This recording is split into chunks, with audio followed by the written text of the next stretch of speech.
for this. You- Oh, we're starting recording now. So it's my pleasure to introduce today Julia. Julia is a PhD student, a PhD fellow, in fact, at ETH AI Center in Zurich, Switzerland. Has nothing to do with Ethereum. It's a very misconception, which ETH University is still a little bit concerned about the naming. But it's one of the best universities in the world, and she is definitely one of the best to talk about today's topic on generalization and machine learning. I know Julia for a long time. She has been, in fact, we have been working together on many machine learning topics relevant to the environment and sensing. We have ever since started to push forward the field of AI and environment in Switzerland, in Zurich. She's one of the co-founders of the AI plus Environment Summit that is hosted annually. She is now working on remote sensing and how to use Earth observation and satellite-based data and AI to predict forests, carbon biomass, but also natural disasters and much more. So training a lot of machine learning models, she knows very well how to basically build your own dragon, train your dragon here in that sense. And I'm very excited to give Julia the floor today to talk on generalization and machine learning. Thanks so much for the kind introduction, David. Yeah, I just sent a request to share my screen. Okay, perfect. Yeah. And then we can just go ahead with the presentation. 1 second. Okay.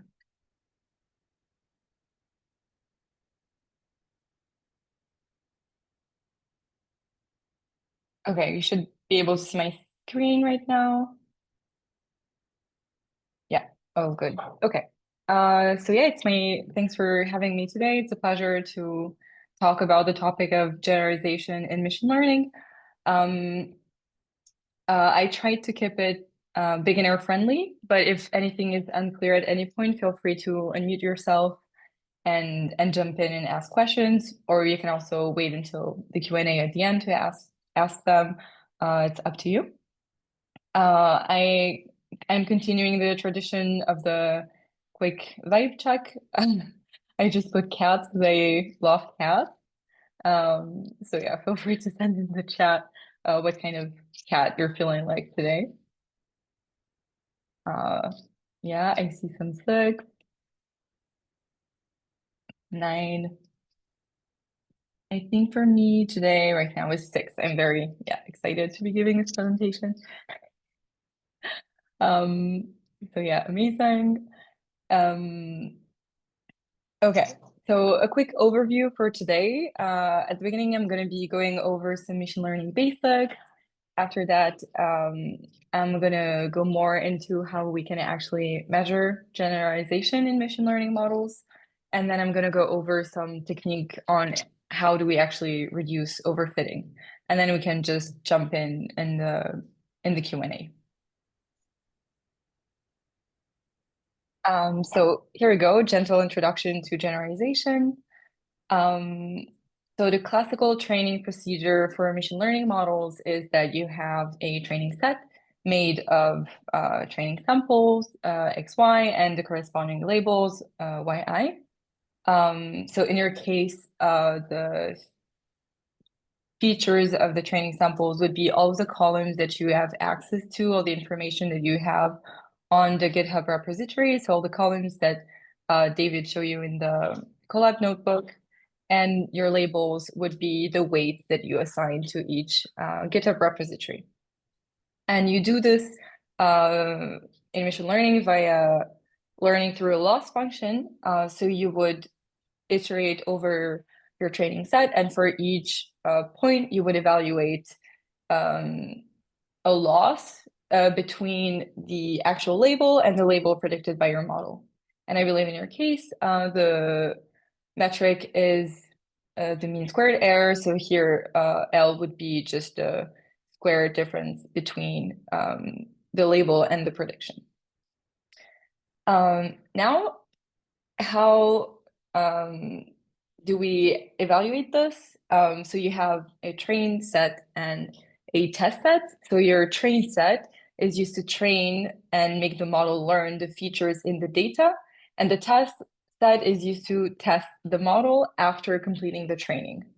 So in your case, you have access to the training set, and then you make predictions on the test set that I believe you upload to the leaderboard, and then the leaderboard gives you your test score. So let's imagine a simple setting where instead of having to regress the weights of each GitHub repo, we just have to classify which is the one that we select for funding. So this is a binary classification task, which you can evaluate with just the accuracy. Like, did you predict accurately which one is the one that gets the funding? And let's imagine that in that case, you have high train accuracy. So on your training set, you're really, really good at saying, okay, this is the repo that's gonna get the funding. But when you upload your predictions on the leaderboard, you get a very low, or you get a lower test accuracy. That would be a sign of overfitting.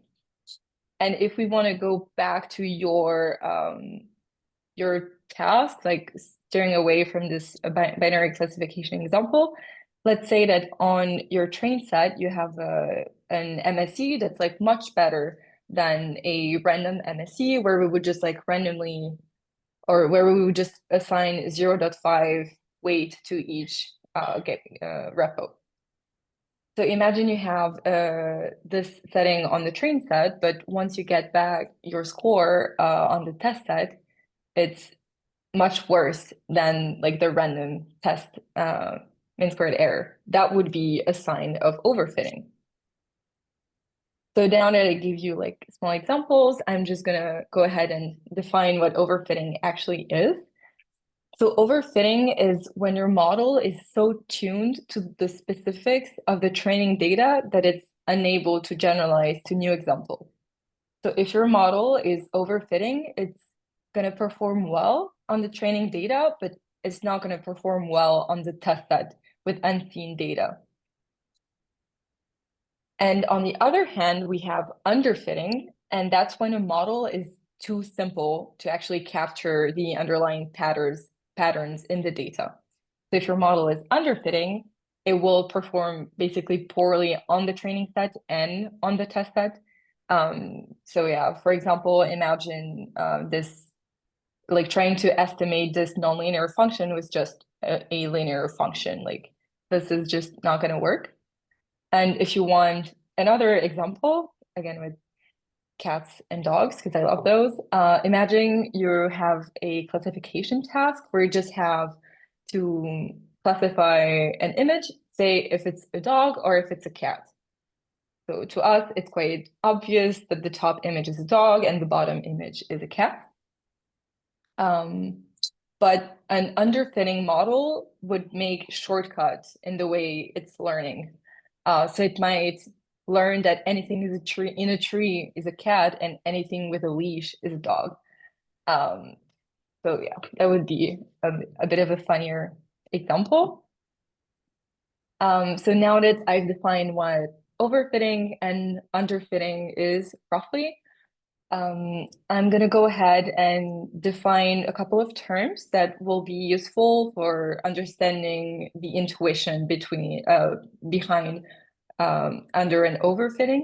Okay. And those terms are the bias and the variance. I just had a question before that. Yeah. Could you go back to the overfitting slide? Yes. So if we give like if we go back to that example of the cats and dogs, how would an overfitting look like in the same example of the cats and dogs? Yeah, I don't think it would really like it would be a bad example for this. Because like, yeah, underfitting, it's really when the model is too simple to learn the actual patterns that it should be learning from the data, and it just makes shortcuts. And like this wouldn't really apply to overfitting. Yeah, I will give more example of overfitting afterwards, but it's not so intuitive to see on like an image classification task, I I'm would not say. sure. Maybe we can argue, but maybe if you have multiple dog types in your training data set, let's Mhm. say, but you only have Shiba Inus, and then it will be learning so well on the Shiba Inus that it forgot to generalize on other dogs, like, for example, a poodle in the training data set, in the test data set. Do you think that would be an example? So you basically have a only Shiba Inus that your machine learning model trains on, and then it suddenly sees a poodle and it won't be able to classify it as a dog because it's so tuned on Shiba Inus. Yeah, I like that would be a good example, but then it's kind of like it goes in the direction of your training set being way too different from the test set that I don't know if it's so much about the model and then the data set itself. Um, but yeah, we could talk about this. What do you think, David? Fair point. Yeah, definitely. Let's talk about this in the discussion section in a second. Yeah, it's all a bit, I think it's a very interesting topic, so I think we can really have nice discussions about this. Are there any other questions at that point? I'm happy to take them though. Nope. Okay. Then I'm just going to jump back to this bias and variance definition. So broadly speaking, the bias would be the error that comes from your model making wrong assumptions. So it can be shortcuts, as we've seen, like just oversimplifying the learning and not actually learning the features that it should be learning from the data. And the variance would be the error, like from the sensitivity of the model to like small changes in the training data. And yeah, it's not something that we want. Like if your model is like overly sensitive to very small changes in the training data that it shouldn't be sensitive to, this is not behavior that we want. And okay, that we've been quickly over bias and variance. I just wanted to play a little game with you, just to make this a bit interactive, of mapping the targets to the corresponding bias and variance values. So what I mean is mapping A, B, C, and D to 1, 2, 3, or 4. And I'll just give you the first one, for example. So target C would have a low variance because all of the points are close together, and a low bias because if you take the average of the points, they're like really on the center of the target. So yeah, if anyone wants to like comment in the chat, their guess for A, B, and D. Or you can also like unmute yourself and try to give an explanation if you want.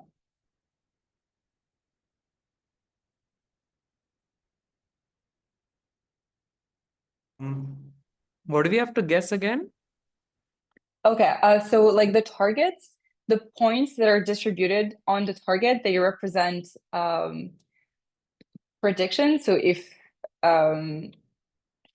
like to make a correct prediction would be at the center of the target, and we just want to say for each target if the predictions have high variance or low variance, or high bias or low bias. And yeah, I can go over target C again if you want. So for target C, the points are really like all close together, all the predictions. So that would indicate low variance. And they're all like super close to the center. I mean, on average, they're like on the center of the target. So that would indicate low bias because there's not like a bias in the prediction. They're not offsetted from the true value. Okay, yeah, we have a few guesses in the chat. I'm gonna go ahead and like reveal the other answers, and I'm gonna go through them slowly so we can go through them together. And if anyone has a question, feel free to ask it. So target A would have high variance because the points are not close together; they're quite spread out, which indicates that the model has high variance. It's not really like confident about where it should be. but it has low bias because on average, like if you average all of the positions of those points, you would be like very close to the center of the target. Now for target B,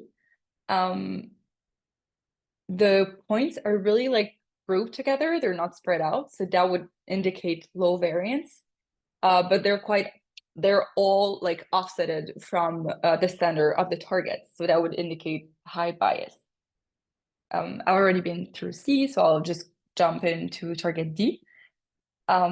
Here you can see that all the points are again spread out. They're not like all super close together. So again, that indicates high variance.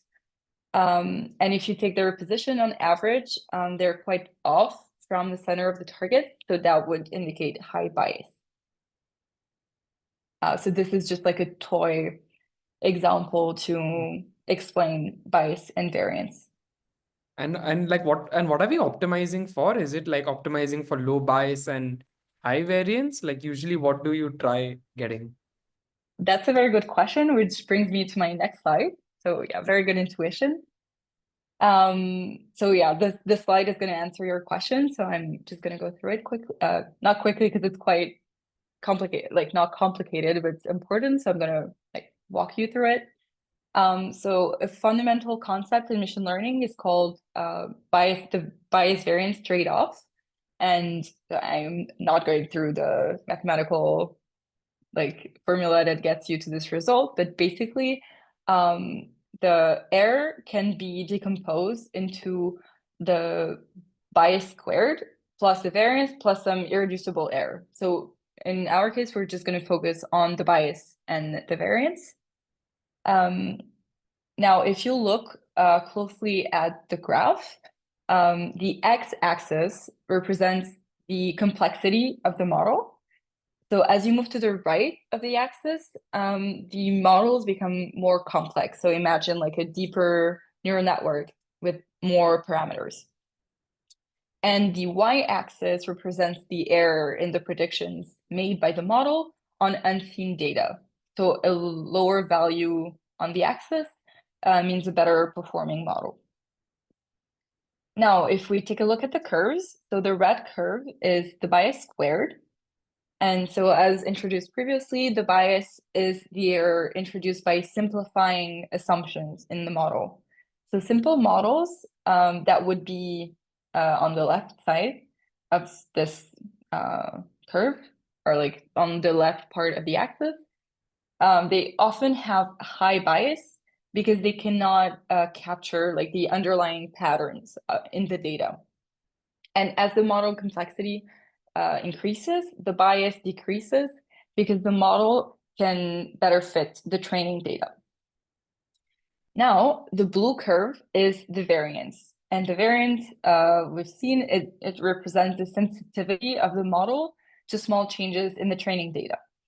And overly complex models, so on the right part of the axis, they tend to capture noise or like irrelevant patterns, and that leads to high variance. And now if you look at the black curve, that's the generalization error, and we want to minimize this. We want to be the best that we possibly can on unseen data. And so the optimal point would be at like an intermediate model complexity where bias and variance are balanced. So yeah, we basically want to minimize both bias and variance, but it's a trade-off. So we have to carefully trade them off and find an optimal point. And that point depends on each model that you're going to be working with. Does that answer your question? Like not fully. I mean, so I guess there's an optimum point between variance and bias, but are they like inversely correlated or something, bias and variance? Yeah, so as you can see on this graph, basically, as you increase your model complexity, the bias is gonna like crash, but the variance is gonna go up. And it's like, this is like a mathematical like concept. And so you will have to trade them off. And yeah, that's how they're that's how they're related to each other in the case of training a machine learning model. Nice. So it's like a fun problem of trying to see what that plotted line would be, where you get the optimal. Exactly. Yeah, got it. Exactly, yeah. Yeah. It's about finding that dotted line. Yeah. Cool. Okay. So But one other question before that, wouldn't you say that a model with bias is worse than a model with high variance? So this again relates to my next slide. So I'm going to go to my next slide and then we can keep this discussion. Okay. Because like right now I talked about bias and variance, but before I was talking about overfitting and underfitting. So I just want to like loop back and tell you how this graph relates to under and overfitting. And then you can make your own guess about what we would prefer or if we prefer any.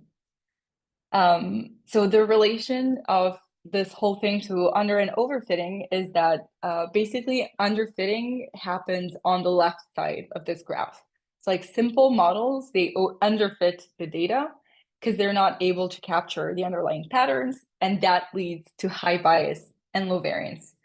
You can, for example, we can think again of the linear model for capturing actually a nonlinear data set. And overfitting, on the other hand, happens on the right side of the graph because complex models overfit the data. They start like memorizing the noise in the training data rather than like learning the general pattern. And that leads to low bias, but high variance. And again, we can think of this like high degree polynomial that fits every point in the training set perfectly instead of learning the simpler like sine wave. So basically, if you have a high bias and low variance, you're in the underfitting regime. And if you have high variance but low bias, you're in the overfitting regime. And yeah, it's not like one of them is preferable to the other. You should always try to find a trade-off between the two. And yeah, again, that really depends on your task. And there's only so much reducing of the overfitting that you can do. And that's kind of, yeah, the game, trying to get as close as the dotted line as possible.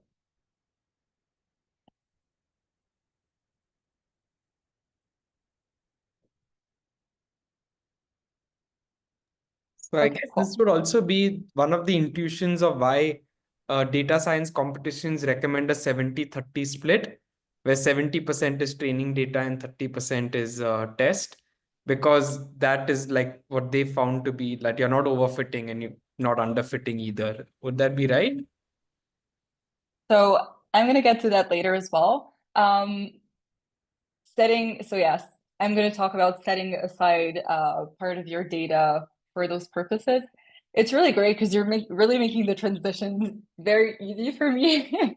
So as you said, for developing models, we usually have this train set and this test set. That's what you have currently, right? You have your training data where you develop your models, and then you make your predictions on the test set, which you upload on the leaderboard, and then you get a score back. But so usually what you do in machine learning is that you take your training data and you like randomly or not so randomly, depending on whether you need to like get an identical distribution or something, like if you need to pay attention or not. But let's go in the simple case. Let's say you just take a random subset of your training data that you really like set aside, you really don't train on it, but you're going to use it to validate how the model performs as you're developing your model, basically. So typically what we do in machine learning is that we learn by going multiple times through our training data. So you would iterate over your whole training set once. That's called an epoch. And at the end of each epoch, you would predict for all points in the validation set and evaluate how your model performs. And this is like a really important thing to be able to monitor how your model is doing throughout the learning procedure, so that you can actually detect underfitting or like you can detect overfitting. So this is like, yeah, a really important point, is that you have your train set that you use to train and make the model learn the features in the data. You have your validation set, which is really a holdout set. So you're never going to learn anything on it. You're just going to validate your model performance during model development. And then you have your test set. And this is used to test the model after completing the training. So that would be your final score, basically the test score. And how does doing that help us reduce overfitting? So that brings me to the first way in which you can reduce overfitting, is doing early stopping. So going back to what I just said about going like training for multiple epochs and evaluating your training error and validation error at the end of every epoch.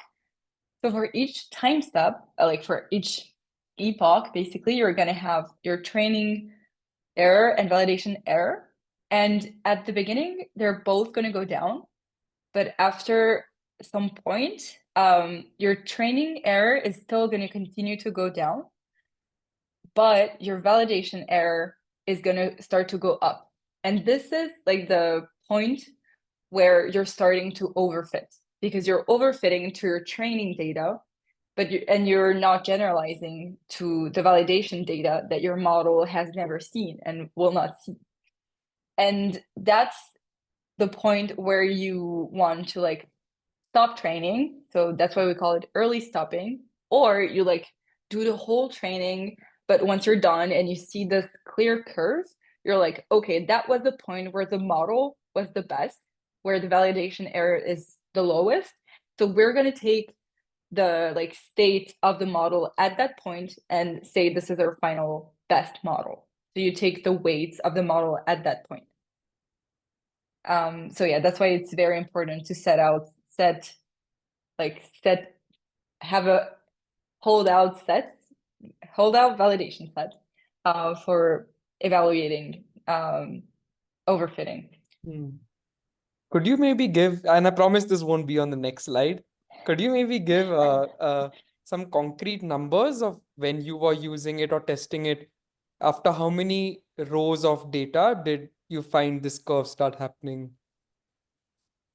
So it's not about rows of data, because so one epoch would be that you went through all of the rows. So you would go once through all of the rows, then evaluate your validation error. Then you would go again through all of the rows, that again evaluate again your validation error. I mean, this is how we do with machine learning models that like follow this iterative training procedure.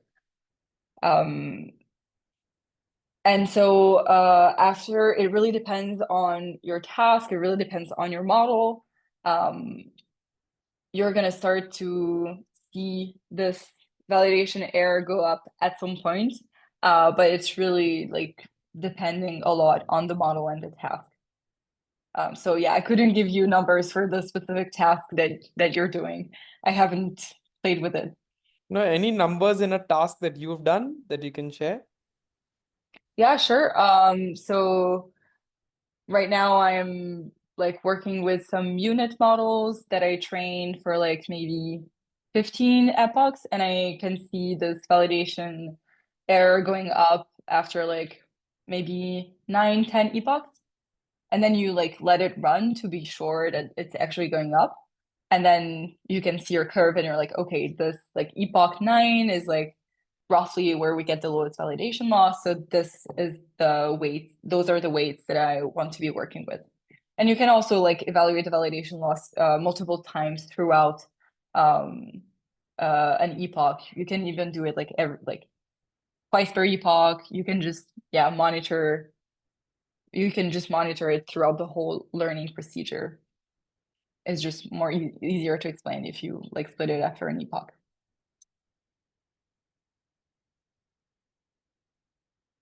Okay, cool. So yeah, that was early stopping, which is one of the methods to like very effective to reduce overfitting. But there are other ways. So another way is going back to the previous graph. As we saw, the underfitting happens on, the overfitting happens on the right side of that dotted line. So basically it increases with model complexity, right? So a natural approach would be to make your model less complex, to reduce overfitting. So reducing model capacity, as in like reducing the number of parameters, so like less layers or layers with less neurons, stuff like this, can also help you reduce overfitting.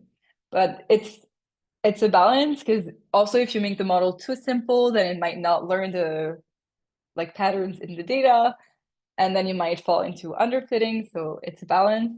And yeah, there are always, you should try this, but I'm going to go into other ways of how you can reduce overfitting without decreasing model capacity. One of the other methods is regularization. So maybe this is a bit too intense for now, but basically the way a neural network works is that you have weights in between each neuron, and those weights basically decide how important each input feature is to the final prediction.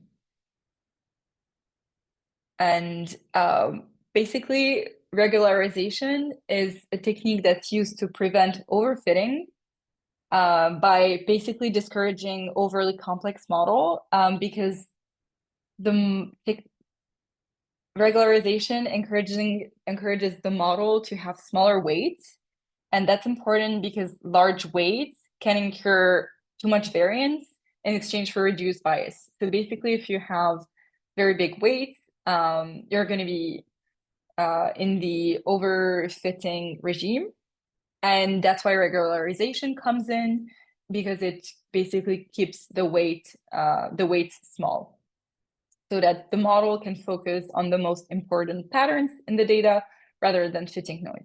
And like basically how we do this is that, so you have your loss function, and you're just going to add what's called a penalty term to your loss, which is based on the weights of your model. So the beta terms are the weights.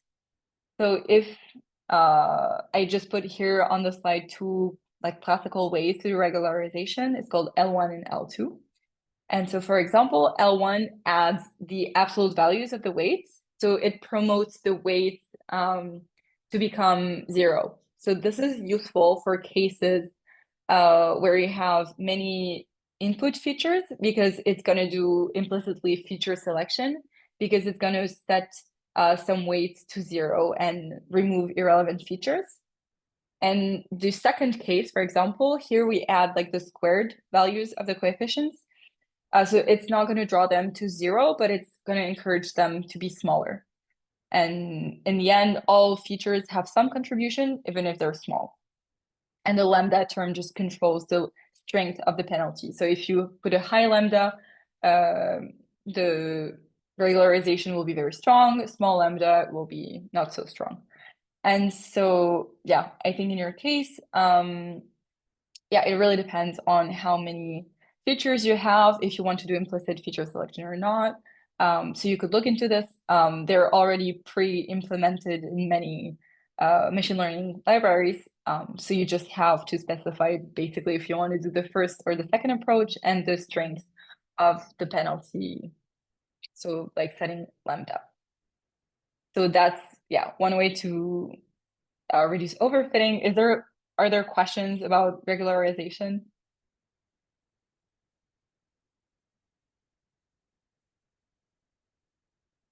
Okay, if not, I'm just going to go through the next technique that you can use to reduce overfitting, and this is called ensembling. So one way to do ensembling is the following. So let's say that the green sheet is your training data.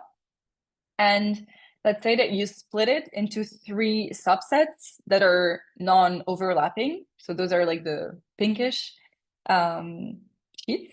And you're going to feed each subset of your data to a model. So like you're going to have 3 different models that were each trained on a different subset of the data.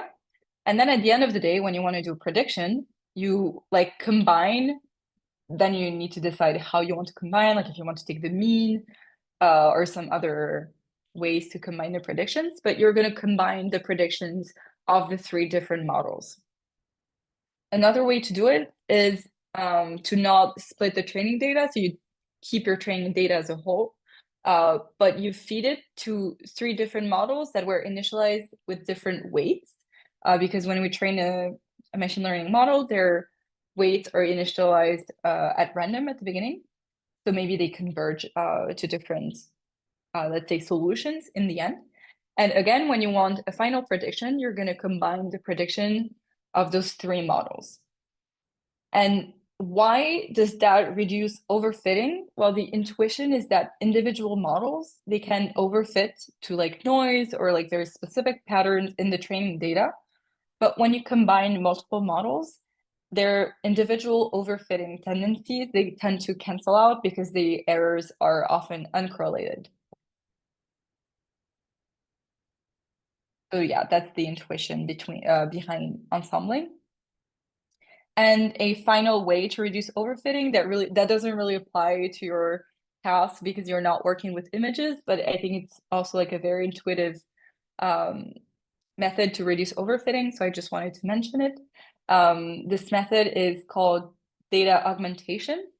And basically it consists in augmenting your data set by creating new data instances from the original ones. So this transformations, so it can be like mirroring. So yeah, it mostly applies to images. So adding blur, cropping, fiddling with the brightness, etc. These transformations, they simulate variations that the model might encounter in real world data. And so it's going to make the data set more representative of the problem space. And also it exposes the model to slight variations, teaching it to like treat these variations as irrelevant and focus on the essential patterns. So yeah, imagine if you have a binary classification task and you have images of cats and dogs, and all the images of dogs are a bit blurry because like dogs tend to move maybe more than cats. And then the model might learn, but then again, yeah, might learn that things that are blurry are dogs. And so by augmenting your data set, by adding blurry images of cats, the model will focus on actually, okay, does this animal have whiskers, or does this animal have can this animal be orange or something? But yeah, this doesn't really apply to your case because you're not working with images, but I just wanted to mention it. And yeah, just to summarize, it's very important that you split your training set. So you can do this very easily. It's 2 lines of code. You can import a function that does this from scikit-learn. You just have to specify what percentage of your data you want to set aside. So usually you can do like 25%, 30%, like you mentioned, and you train on the remaining 70% and evaluate on those 30%. So split your training set, watch out for overfitting. And now you also have tools to reduce overfitting if you stumble upon it. So yeah, basically have fun with your tasks. Thank you for having me today and for being participating so much in the presentation, and I'm happy to answer any questions that you might have.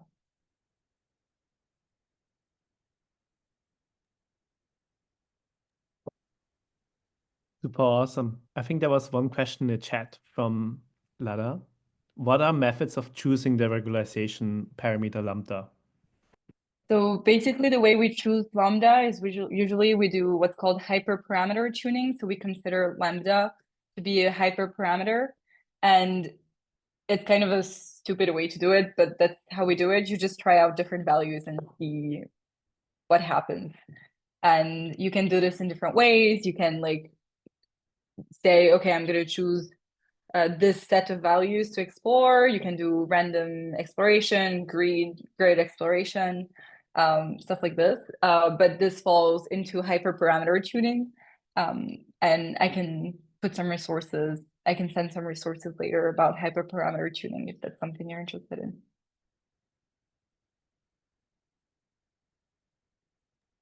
So I had another question on like the data augmentation part, but before that, Lada has a follow-up, so maybe we can tackle that. Okay. Yeah, I'm just reading the question. Yes, yeah, you can totally combine different types of models. This is fine. And then you, leverage the different architectures and weaknesses and strength of different models. All right. Yeah, what was your question about data augmentation? Yes, and ZK friendly, yes, the recording will be available later, so that's good. The question on augmentation was like in this contest, what we did was we had funding data for a bunch of projects. So rather than just ask for a simple prediction of, say, the weight of each project and then the weight corresponds to its funding, we actually blew up the data set by making it comparisons between projects. So if my project got 30% and yours got like say 70%, then it would be 0.7, 0.3. Like, it would keep being relative to each other. And because of that, we kind of did the combinatorial part, blew up the data set. So is there any benefit to training in different epochs? So in epoch 1, we train with like the simple data, like the aggregate weights. Epoch 2, we transform the data to make it like pairwise comparisons between projects. Epoch 3, we kind of change the data structure in some way. Would that be of any help or benefit or not really? So usually when we talk about epochs and training iteratively, you have to keep the same training data throughout all epochs. But concerning your approach, maybe it could go into the more like ensembling part where you would train a model with the simple data that you said, another with the second thing that you suggested, a third model on the third thing that you suggested, and see how they all like perform and see if you can like combine their individual predictions. So yeah, maybe that would fall into more the ensembling part.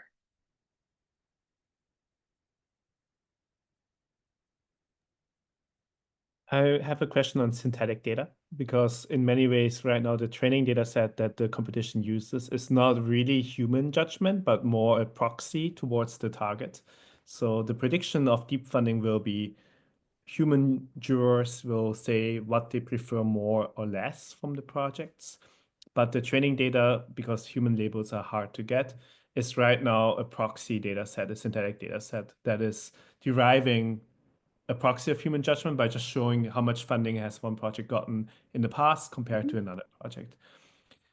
How does the theory of generalization holds when it comes to synthetic data set generation? Yeah, that's a good question. So if I got it correctly, your training set basically has a different distribution from the test set because the test set is curated from human labels, whereas the training is from proxies, right? Yeah, so then it's a really good question. I don't have a lot of experience with synthetic data because I work with mostly remote sensing images, so I try to stick to like real world data. But I guess maybe the generalization would inform you more about the gap between the synthetic data and the real data than maybe the generalizability of your model. I think I don't know, could be benchmarked to some extent. So there might be like a glass ceiling, right? That you cannot go beyond just because there's this distribution shift between the data. So yeah, I'm actually not sure how you can like deal with this without like there's no human annotation at all in the training set, right?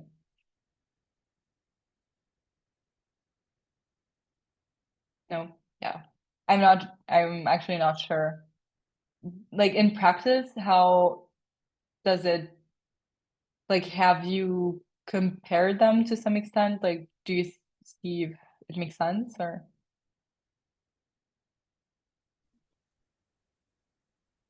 Yeah, I'm the only one who has access to the human data, whatever little we've already collected. And I've actually not compared it to the funding data. So that's actually a good one to look at, see if there's correlation. Yeah, good homework. And a question that has been in my mind for a while, is generalization still holding up in the age of large language models? Okay, I have a slide for this.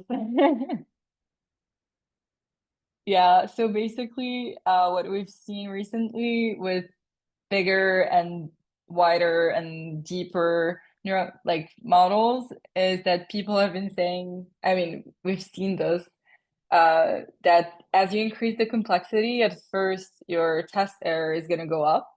But if you make it complex enough, at some point it's going to go down again. And that's called the double descent curve. And yeah, I'm not working with like super large neural networks because I'm trying to keep them small and scalable. So I'm not dealing with this on a day-to-day, like on in my day-to-day work life. But I've read some papers about this, and it's just a very interesting thing that we're seeing. But I don't know. I don't think it applies to like tasks such as this one. So yeah, I don't know. I think, yeah, I like to keep my models smaller. So I would stick to the bias variance trade-off. Um, but double descent is definitely an interesting field. But I'm not like personally working with it. Where does the double descent come from? Do you know? I think it comes from that, I don't know, at some point it will extract, if you make it complex enough, at some point it will extract everything. And but I really don't know if like your test that has a distribution shift, if it still holds. Like, I mean, those have been benchmarked on like data sets that like everyone is using, and I'm not sure they have like a distribution shift that we see in like real world tasks. So I'm not sure. I mean, it's not theoretical results because like of course we see it on tasks that have been like applied and benchmarked, but yeah. I'm I had still like I don't really know how to wrap my head around it, so I'm not gonna try to explain it. I had like a somewhat related question on vector embedding, and if vector embedding can be a way to kind of increase complexity but still decrease error, because then the model only pulls up the relevant library of training data to answer a particular question rather than having to pull up everything. So have you looked in, like, have you ever used vector embeddings, and is that a way to reduce error or not really? So like for processing your data to like map it to a feature space and then learning on this feature space, right? No, I've not personally worked with this. I guess it could be a way to make the learning better, but I think it would depend a lot on what feature space you choose and what's the mapping function. So I think it's also more like more things to try out and I think it's a lot of trial and error. Because then in that case, yeah, if, yeah. But then again, it can also help for like maybe interpretability at first, because if you map to more like to a feature space where you can see that data points are clustered, stuff like this, it can help you with interpretability. But I'm not sure about how it would help with the actual model performance.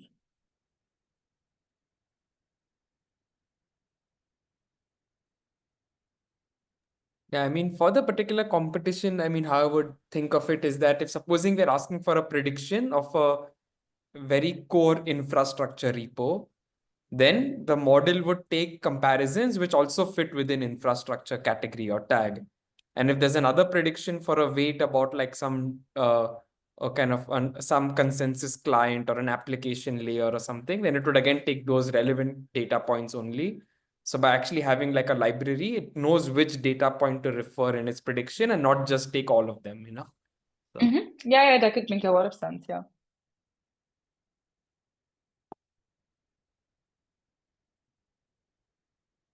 Cool. Okay. I guess I'll stop sharing my screen and yeah. Cool. If there are no more other questions, we are actually exactly on time. So thanks again, Julia, for giving this really wonderful talk on generalization. I think this is super relevant for our competition.